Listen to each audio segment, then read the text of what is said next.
નમસ્કાર વિદ્યાર્થી મિત્રો, હું ડિમ્પલ ભટ્ટ, શ્રીમતી JMG હાઈસ્કૂલ શેરથા, જિલ્લો ગાંધીનગર, ધોરણ 9 સંસ્કૃતના આ વર્ગમાં આપ સર્વેનું હાર્દિક અભિવાદન કરું છું.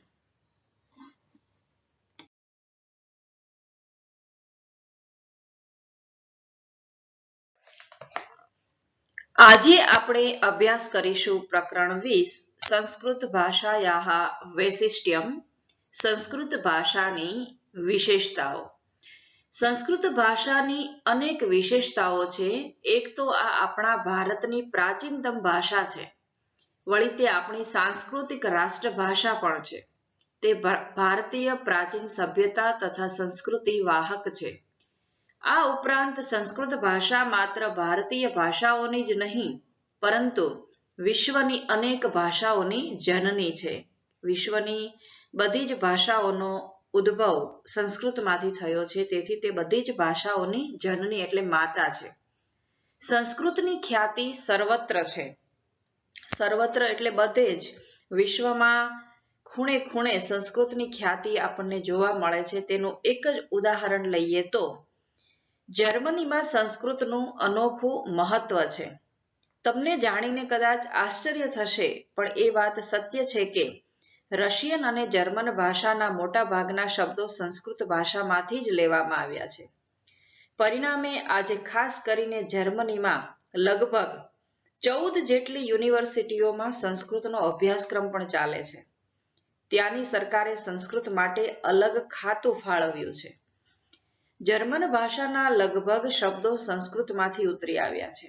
પરિણામે હંમેશા જર્મનોને ભારત તરફ અને સંસ્કૃત ભાષાની ભારતીય સંસ્કૃતિ તરફ આકર્ષણ રહ્યું છે. તેઓ ખુદને આર્ય પણ કહે છે. મેક્સ મુલર જર્મનીનો જ હતો, જેણે ભારતના હિન્દુ ધર્મગ્રંથો વિશે બહુ જ ઊંડાણથી અભ્યાસ કર્યો હતો. વળી હિટલરના નાઝી સૈન્યના ઝંડામાં અને યુનિફોર્મમાં પણ સ્વસ્તિકનું નિશાન તમે જોયું હશે. એ શું દર્શાવે છે? સંસ્કૃત ભાષા અને હિન્દુ સંસ્કૃતિ પ્રત્યેનો તેમનો લગાવ. જર્મનીની એક પ્રખ્યાત એરલાઇન્સ છે લુફ્થહાન્સા.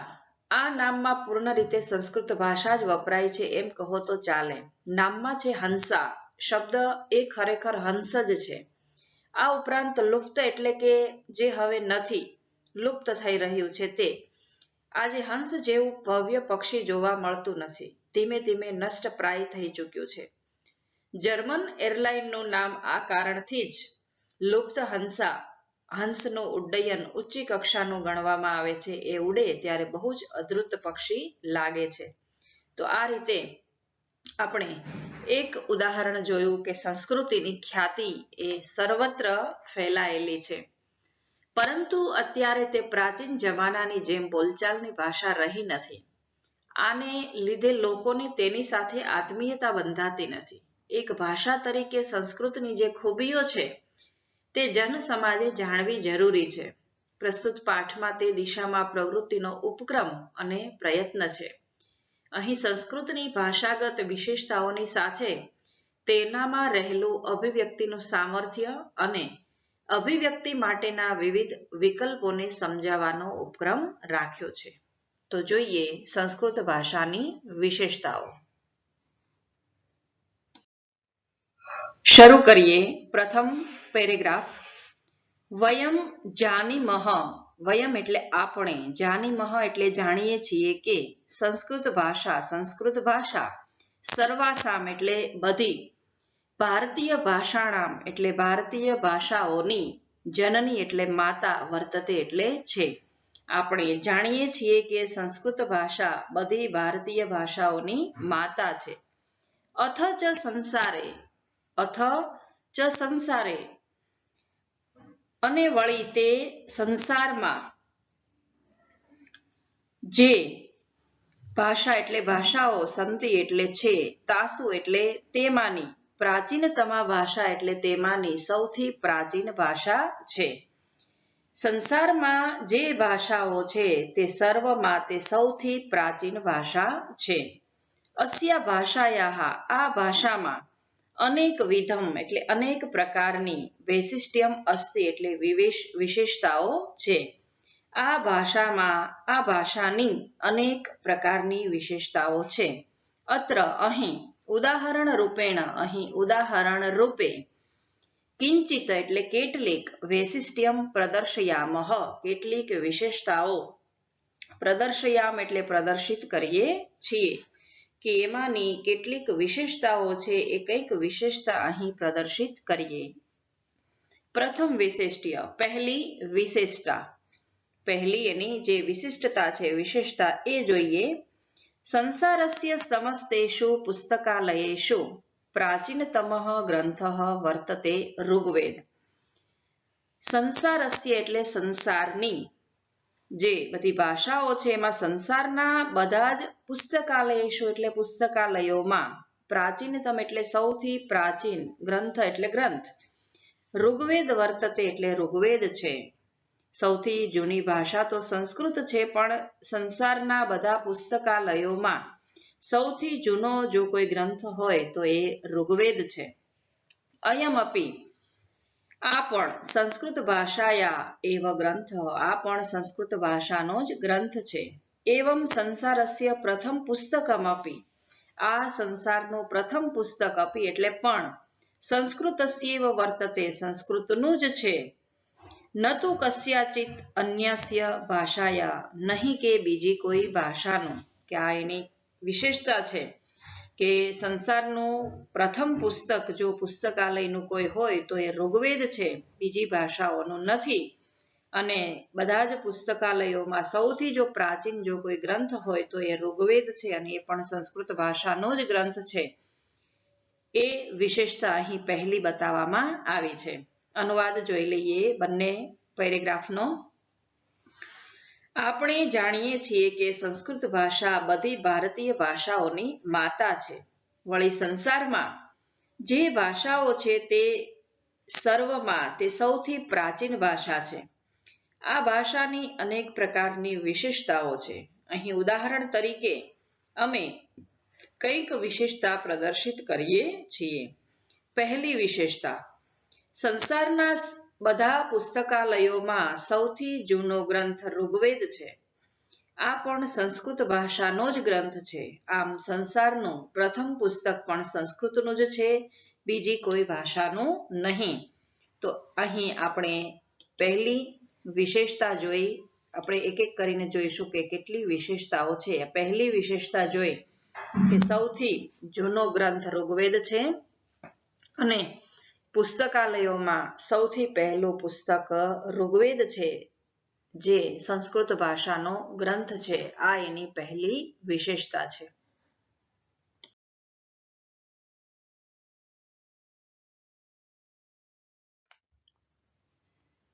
દ્વિતીય વૈશિષ્ટ્યમ બીજી વિશેષતા જોઈએ.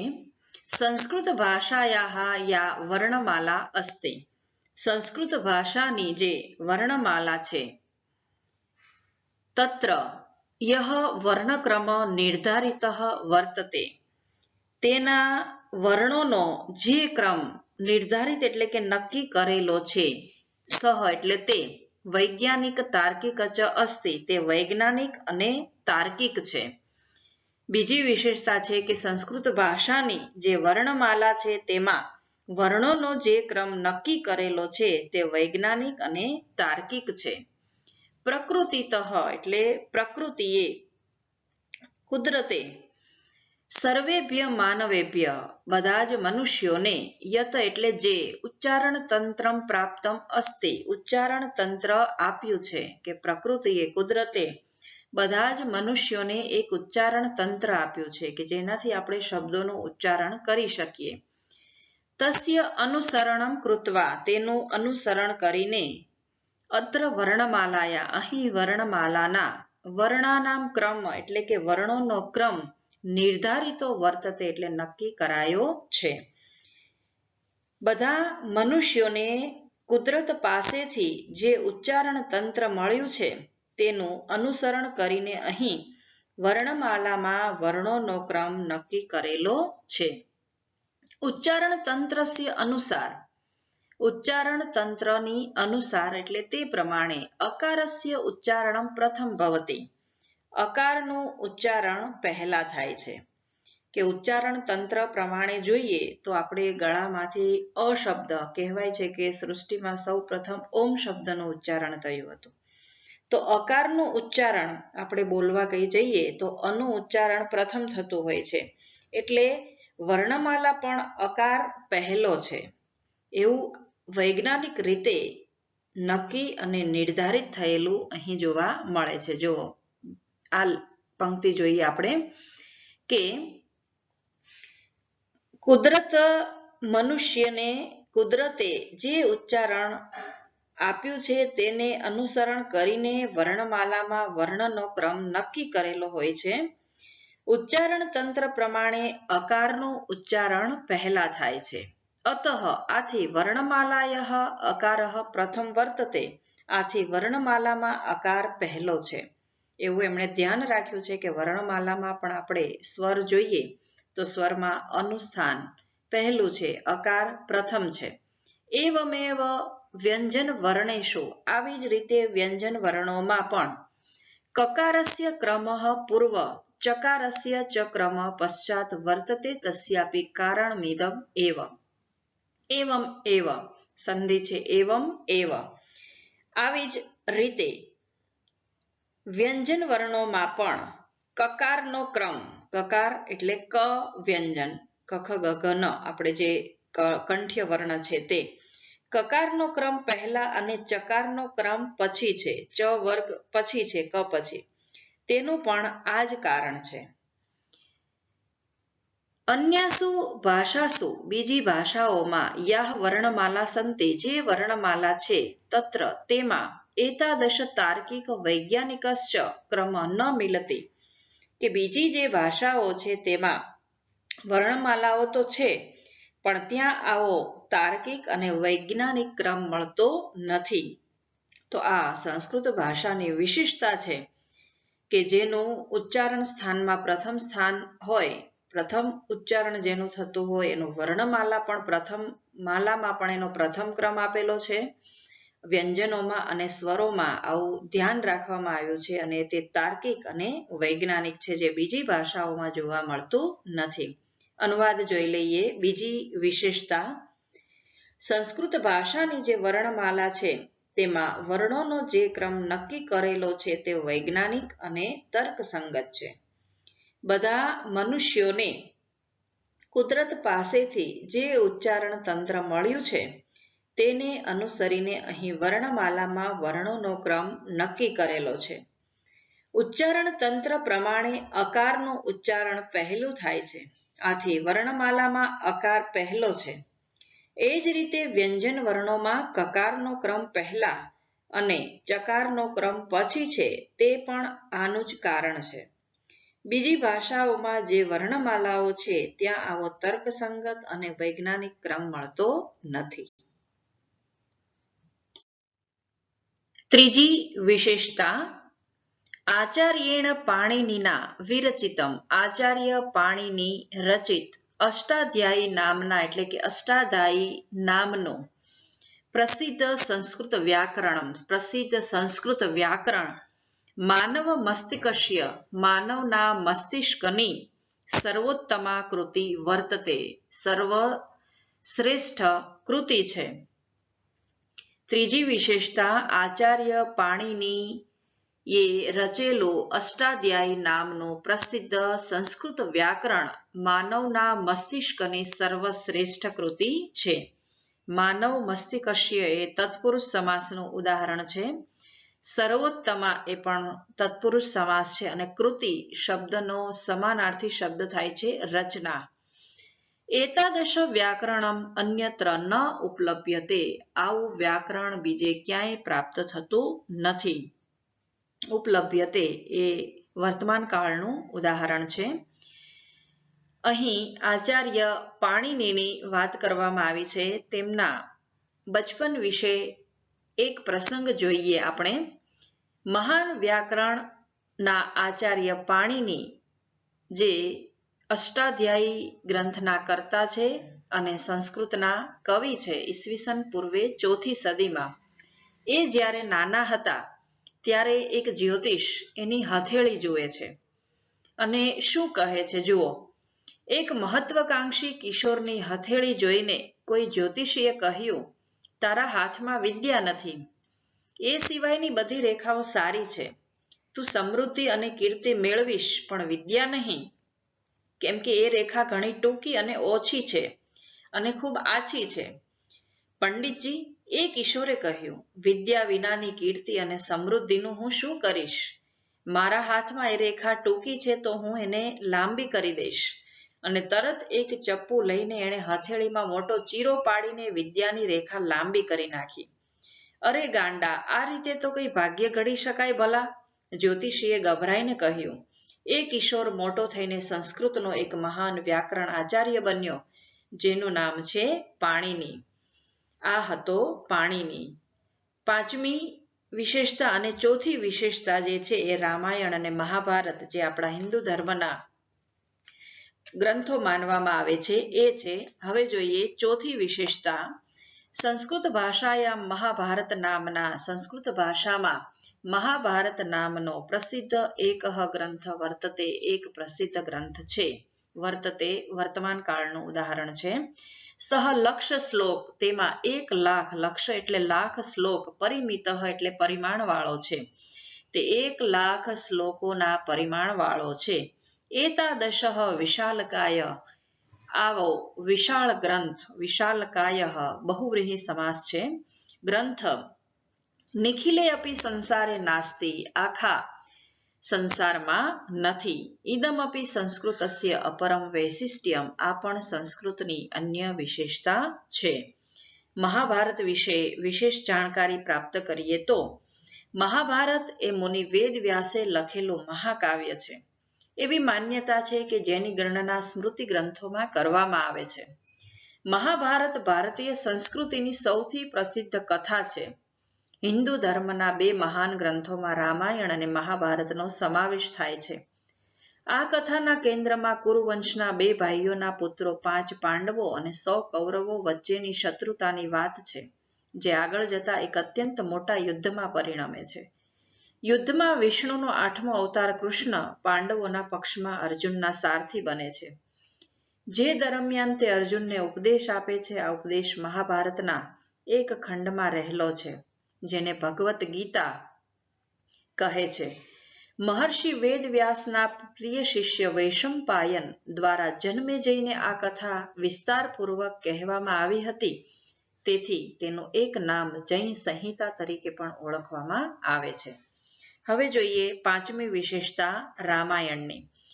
રામાયણ નામ સુપ્રસિદ્ધમ આદિકાવ્યમ અસ્તિ. રામાયણ નામનું સુપ્રસિદ્ધ એટલે અત્યંત પ્રખ્યાત આદિ કાવ્ય છે. સુપ્રસિદ્ધનો વિરોધી શબ્દ થાય છે અપ્રસિદ્ધ, અને આદિ કાવ્ય એ કર્મધારય સમાસનું ઉદાહરણ છે. પુરાતને ભારતે, પૌરાણિક ભારતમાં, પ્રાચીન ભારતમાં અયમ ગ્રંથ, આ ગ્રંથ અનેકાસુ લિપિષુ લિખિત, અનેક લિપિઓમાં લખાયો છે. કે રામાયણ નામનું અત્યંત પ્રખ્યાત આદિકાવ્ય છે. પ્રાચીન ભારતમાં આ ગ્રંથ અનેક લિપિઓમાં લખાયો છે.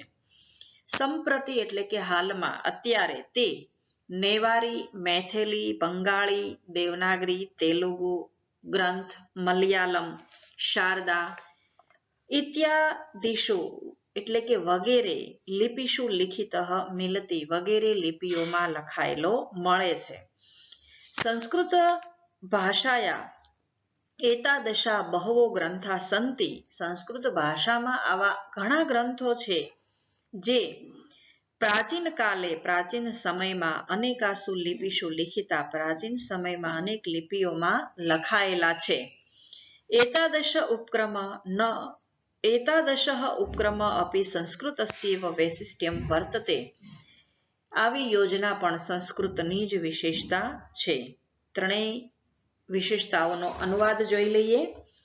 ત્રીજી વિશેષતા કે આચાર્ય પાણિનીએ રચેલું અષ્ટાધ્યાયી નામનું પ્રસિદ્ધ સંસ્કૃત વ્યાકરણ માનવના મસ્તિષ્કની સર્વશ્રેષ્ઠ કૃતિ છે. એવું વ્યાકરણ બીજે ક્યાંય પ્રાપ્ત થતું નથી. ચોથી વિશેષતા સંસ્કૃત ભાષામાં મહાભારત નામનો એક પ્રસિદ્ધ ગ્રંથ છે, જે 1,00,000 શ્લોકોના કદ ધરાવતો પરિમાણવાળો છે. આવો વિશાળ ગ્રંથ આખા સંસારમાં નથી. આ પણ સંસ્કૃતની અન્ય વિશેષતા છે. પાંચમી વિશેષતા, રામાયણ નામનું અત્યંત પ્રખ્યાત આદિકાવ્ય છે. પ્રાચીન ભારતમાં આ ગ્રંથ અનેક લિપિઓમાં લખાયો છે. અત્યારે તે નેવારી, મૈથિલી, બંગાળી, દેવનાગરી, તેલુગુ ગ્રંથ, મલયાલમ, શારદા વગેરે લિપિઓમાં લખાયેલો મળે છે. સંસ્કૃત ભાષાના આવા ઘણા ગ્રંથો છે જે પ્રાચીન કાળમાં અનેક લિપિઓમાં લખાયા હતા. આવી યોજના પણ સંસ્કૃતની જ વિશેષતા છે. સંસ્કૃત ભાષાયા એતાદશા ગ્રંથા સन्ति ये प्राचीन कालेम અનેકાસુ લિપિષુ લિખિતા. સંસ્કૃત ભાષાના આવા ઘણા ગ્રંથો છે જે પ્રાચીન કાળમાં અનેક લિપિઓમાં લખાયેલા છે. એતાદશઃ ઉપક્રમઃ અપી સંસ્કૃતસ્યૈવ વૈશિષ્ટ્યમ વર્તતે. આવો ઉપક્રમ અથવા આવી યોજના, ઉપક્રમ એટલે યોજના, પણ સંસ્કૃતની જ વિશેષતા છે. હવે જોઈએ ષઠ એટલે કે છઠ્ઠી વિશેષતા. છઠ્ઠી વિશેષતા છે એ રામાયણ પછીની છે, પંચતંત્રની. રામાયણ વિશે આપણે વિશેષ વાત પ્રકરણ 14 હનુમાન વર્ણિત રામ વૃત્તાંતમાં કરી હતી, એટલે અહીં એની આપણે વિશેષ વાત કરતા નથી. અને પંચતંત્રની વાત પણ આપણે આગળ બિલસ્ય વાણી ન કદાપી મે શ્રુતા પાઠમાં કરી ચૂક્યા છીએ, એટલે અહીં એની આપણે વિશેષ વાત કરતા નથી. એ બંને પ્રકરણોમાં આગળ આપણે રામાયણ અને પંચતંત્રની વાત કરી છે. હવે જોઈએ છઠ્ઠી વિશેષતા. સંસ્કૃત ભાષાયામ પંચતંત્ર નામક ગ્રંથ પ્રાયઃ વિશ્વસ્ય. સંસ્કૃત ભાષામાં પંચતંત્ર નામનો ગ્રંથ, સંસ્કૃત ભાષાનો પંચતંત્ર નામનો ગ્રંથ જે છે તે પ્રાયઃ એટલે મોટા ભાગે, વિશ્વસ્ય એટલે વિશ્વની, સર્વાસુ ભાષાસુ એટલે બધી ભાષાઓમાં, અનુદિતઃ વર્તતે એટલે અનુવાદ થયેલો છે. સંસ્કૃત ભાષામાં જે પંચતંત્ર નામનો ગ્રંથ છે એમાં જે વર્ણન આવે છે એમનો અનુવાદ વિશ્વની બધી ભાષાઓમાં થયેલો છે. એટલે આ ગૌરવ કંઈ ઓછું નથી કે વિશ્વની દરેક ભાષાઓમાં જો કોઈ ગ્રંથનો અનુવાદ થયો હોય તો એ ગ્રંથ પણ સંસ્કૃતનો જ છે, અને તે પણ પંચતંત્ર. એતાદશ સૌભાગ્યમ, આવું સૌભાગ્ય, અન્યા અસ્યા બીજી કોઈ પણ ભાષાના, કસ્યચિત ભાષાયા ગ્રંથેન અદ્યાવિધમ ન પ્રાપ્તમ, કે આવું સૌભાગ્ય બીજી કોઈ પણ ભાષાના ગ્રંથને અદ્યાવિધમ એટલે આજ સુધી, ન પ્રાપ્તમ એટલે પ્રાપ્ત થયું નથી. આવું સદભાગ્ય બીજા કોઈ પણ ગ્રંથને આજ સુધી પ્રાપ્ત થયું નથી જે પંચતંત્રને પ્રાપ્ત થયું છે. અનુવાદ જોઈ લઈએ. છઠ્ઠી વિશેષતા. સંસ્કૃત ભાષાનો પંચતંત્ર નામનો ગ્રંથ છે તેની વાત છે કે સંસ્કૃત ભાષાનો પંચતંત્ર નામના ગ્રંથને મોટે ભાગે દુનિયાની બધી ભાષાઓમાં અનુવાદ થયેલો છે. આવું સૌભાગ્ય બીજી કોઈ પણ ભાષાના ગ્રંથને આજ સુધી મળ્યું નથી.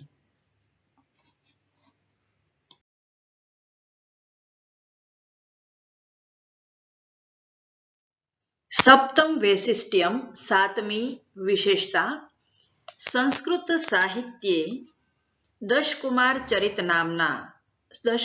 ચરિત નામનું પ્રસિદ્ધમ કથા પુસ્તકમ વર્તતે. પ્રસિદ્ધ કથા પુસ્તક છે. તેના સપ્તમે ઉચ્છ્વાસે, તસ્ય સપ્તમે ઉચ્છ્વાસે એટલે કે તેના સાતમા ઉચ્છ્વાસમાં એક પાત્ર પ વર્ગ પ્રયોગ રહિતાની વાક્યાની વદતી, એનું એક પાત્ર છે તે શું કરે છે? તેના સાતમા પ્રકરણમાં એક પાત્ર પ વર્ગ એટલે કે પ ફ બ ભ મ, જેને ઓષ્ઠ્ય વ્યંજન કહેવામાં આવે છે, પ વર્ગના પ્રયોગ વગરના વાક્યો બોલે છે. ઉચ્છ્વાસ એટલે કે પ્રકરણ. વર્ણમાલાયા અમુકાન વર્ણાન વિહાય, વર્ણમાલાના અમુક વર્ણોને વિહાય એટલે છોડીને, સંવાદ કરણમ એટલે સંવાદ કરવાનું, સંસ્કૃતે એવ સંભવતે સંસ્કૃતમાં જ સંભવ છે, ના અન્યત્ર બીજે ક્યાંય નહીં. જો સાતમી વિશેષતા છે કે સંસ્કૃત સાહિત્યમાં દશકુમાર ચરિત નામે એક પ્રસિદ્ધ કથા પુસ્તક છે. તેના 7મા ઉચ્છ્વાસમાં એટલે કે પ્રકરણમાં એક પાત્ર પ વર્ગ એટલે ઓષ્ટવ્યંજન પફ બભ મ ના પ્રયોગ વગરના વાક્યો બોલે છે. વર્ણમાલાના અમુક વર્ણોના પ્રયોગ વિના સંવાદ કરવાનો સંસ્કૃતમાં જ સંભવ છે, બીજે ક્યાંય નહીં. હવે આ દશકુમાર ચરિત છે એ પ્રસિદ્ધ કથા પુસ્તક છે અને એ સંસ્કૃત સાહિત્યનું પ્રથમ ગદ્ય માનવામાં આવે છે. અને પહેલા ગદ્યકાર પણ એના રચયિતા દંડીને માનવામાં આવે છે. દશકુમાર ચરિતના રચયિતા હતા દંડી. એ ગદ્ય કાવ્યમાં 10 કુમારોની કથા છે. આ 10 કુમારો હોય છે એ કુમારોને જુદી જુદી દિશાઓમાં યાત્રા માટે મોકલવામાં આવે છે. યાત્રા દરમિયાન એમને વિચિત્ર અનુભવો થાય છે અને તે અનુભવોનું વર્ણનામા છે અને તેમણે કરેલા પરાક્રમોનું પણ મનોરંજન વર્ણન મળે છે. વિનોદ અને વ્યંગ્યપૂર્ણ શૈલીના માધ્યમથી તેમાં તત્કાલીન સમાજનું ચિત્રણ પણ જોવા મળે છે. તો આવા દશકુમાર ચરિતમાં એક પાત્ર છે એ પ વર્ગનું ઉચ્ચારણ નથી કરતો. કેમ? તો કે લેખકે આમાં એટલું બધું ધ્યાન રાખ્યું છે કે એ પાત્રનું અકસ્માત થાય છે અને અકસ્માતમાં એનો નીચેનો હોઠ કપાઈ જાય છે. હોઠ નીચેનો કપાઈ જાય છે એટલે લેખક વિચારે છે કે આ પ વર્ગનું ઉચ્ચારણ ન કરી શકે, આ ઓષ્ટ્ય વ્યંજન ના બોલી શકે.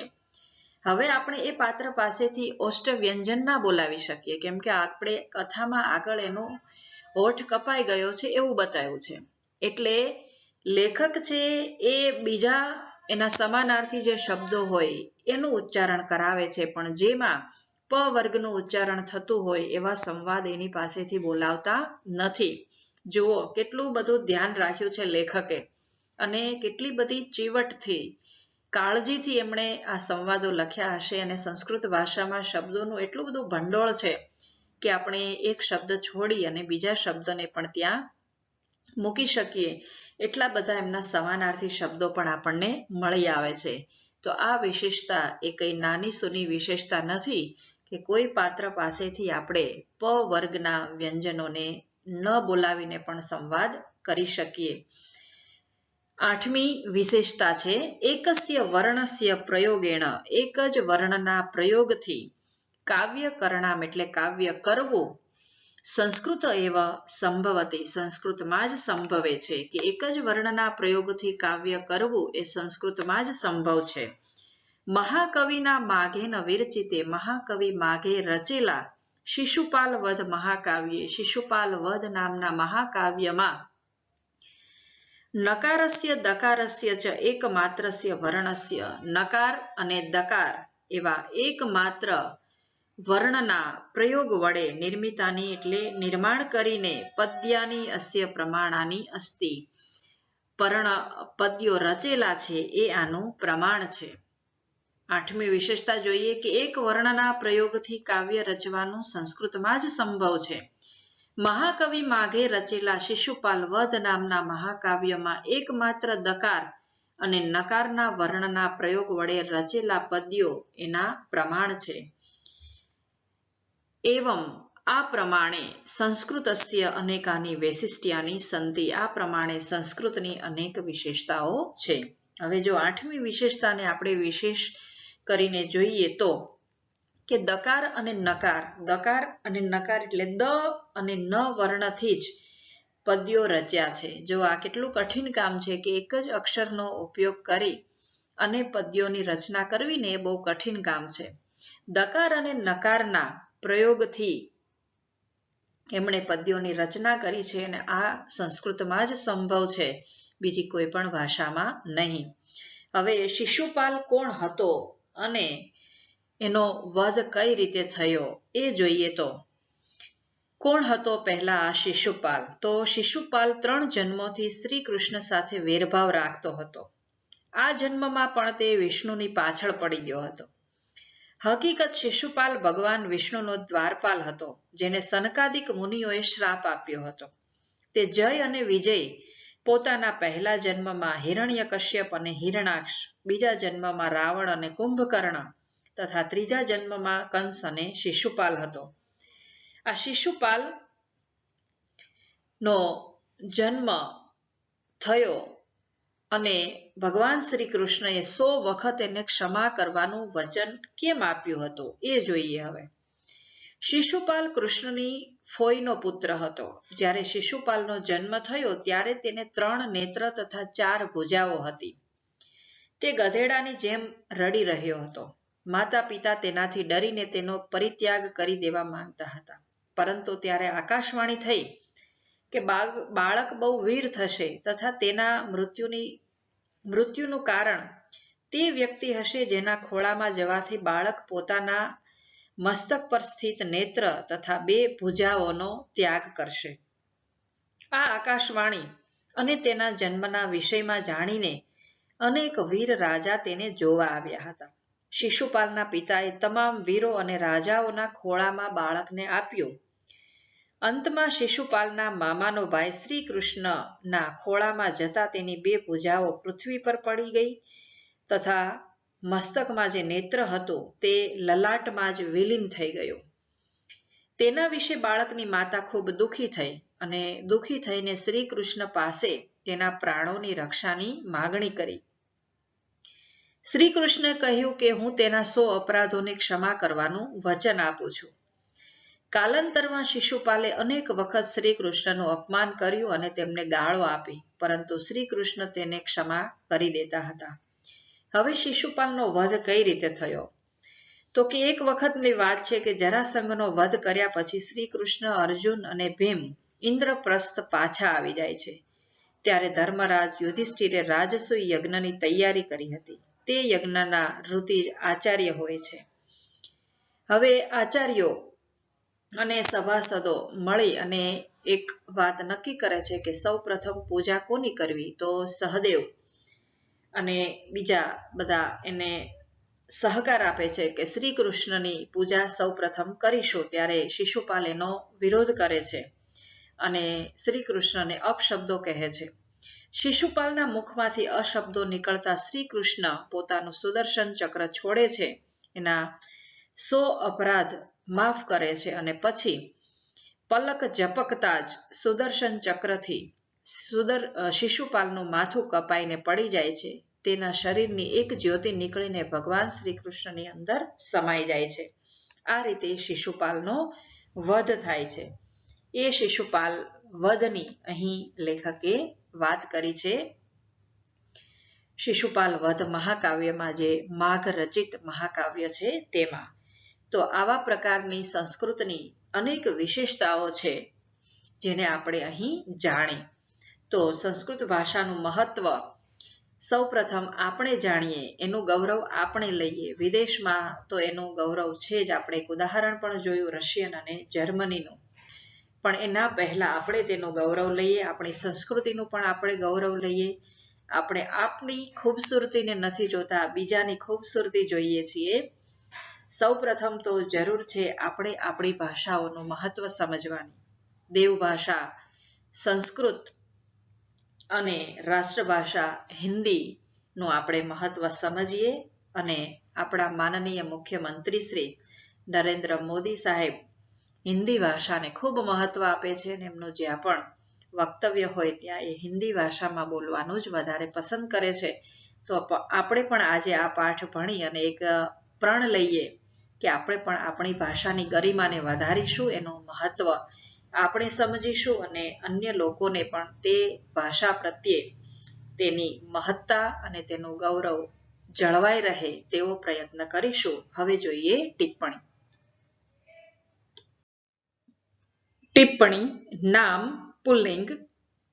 અકારઃ અ અક્ષર વર્ણમાલાનો પ્રથમ સ્વર અક્ષર છે. કકારઃ ક અક્ષર વ્યંજનોમાં પ્રથમ વર્ણ. સ્ત્રીલિંગ પ્રકૃતિ કુદરત. નપુંસકલિંગ વૈશિષ્ટ્યમ વિશેષતા ખાસિયત. મસ્તિષ્કસ્ય મસ્તક દિમાગ. વિશેષણ પ્રાચીનતમ સૌથી પ્રાચીન અતિ જૂનું. તાદશ તેવું. એતાદ્રશ આવું. એકાધિક એક કરતા વધારે. અવ્યય પ્રાયઃ મોટા ભાગે ઘણું કરીને અદ્ય આજે. સમાસ પુસ્તકાલય પુસ્તકાનામ આલય પુસ્તકાલય ષષ્ઠી તત્પુરુષ. કથા પુસ્તકમ કથાનામ પુસ્તકમ કથા પુસ્તકમ ષષ્ઠી તત્પુરુષ. વર્ણમાલા વર્ણાનામ માલા વર્ણમાલા ષષ્ઠી તત્પુરુષ. માનવ મસ્તિકસ્ય માનવસ્ય મસ્તિકસ્ય માનવ મસ્તિકસ્યમ ષષ્ઠી તત્પુરુષ. શિશુપાલ વધ શિશુપાલસ્ય વધ શિશુપાલ વધ ષષ્ઠી તત્પુરુષ. ક્રિયાપદ ષષ્ઠગણ પરસ્મૈપદ મિલ મિલતી મળવું. વિશેષ એક શબ્દાર્થ સર્વસામ બધીનું. ઉપલભ્યતે પ્રાપ્ત થાય છે. અનુદિત અનુવાદ કરાયેલો. પ પ્રયોગ રહિતાની પ વર્ગ એટલે કે પફ બભ મ અક્ષરો જેમાં ન હોય તેવા શબ્દોવાળા વાક્યનો પ્રયોગ. વિહાય છોડીને. પ્રકૃતિતઃ કુદરત પાસેથી. બે સંધિ. સંસ્કૃતસ્યૈવ સંસ્કૃતસ્ય ઇવ એવ. નિર્ધારિતો વર્તતે નિર્ધારિતઃ વર્તતે કારણમિદં એવ કારણમ ઇદં એવ. વૈજ્ઞાનિકશ્ચ વૈજ્ઞાનિકઃ ચ. નિખિલે અપી બહવો ગ્રંથા બહવઃ ગ્રંથા.